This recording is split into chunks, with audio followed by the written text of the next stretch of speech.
وہ دین جو جانوروں کے اتنے حقوق بیان کرتا ہے۔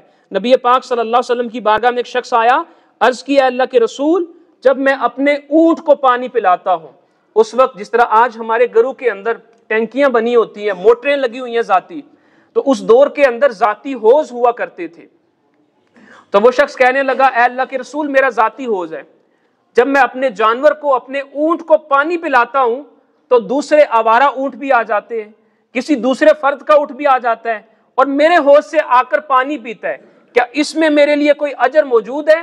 تو نبی پاک صلی اللہ علیہ وسلم نے فرمایا ہر وہ زندہ چیز جس کے اندر تر کلیجہ موجود ہے اس کو آپ فائدہ پہنچاتے ہیں، اس کو آپ نفع پہنچاتے ہیں، اس کی آپ خدمت کرتے ہیں، یہ بھی عبادت ہے۔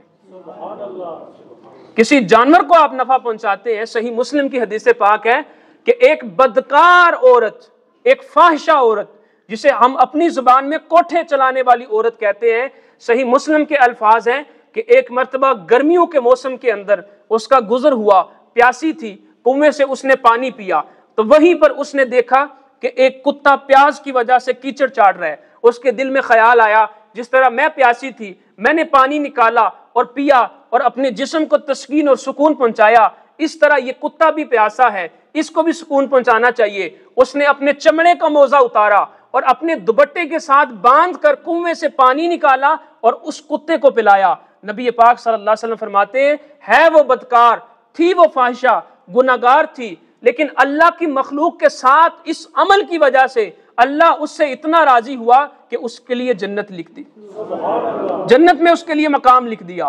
اور دوسری طرف حدیث پاک میں آتا ہے کہ خاتون نے، ہمارے گھروں کے اندر جانور آتے ہیں، بلیاں آ جاتی ہیں، تو وہ خاتون کسی وجہ سے اس نے بلی کو قید کر لیا اور اسے گھر کے اندر کسی کمرے کے اندر اس نے باندھ دیا۔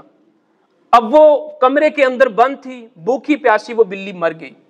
تو نبی پاک صلی اللہ علیہ وسلم نے فرمایا جانور کو اذیت دینے کی وجہ سے یہ عورت جہنم کے اندر جائے گی۔ یہ ہمارا دین ہے۔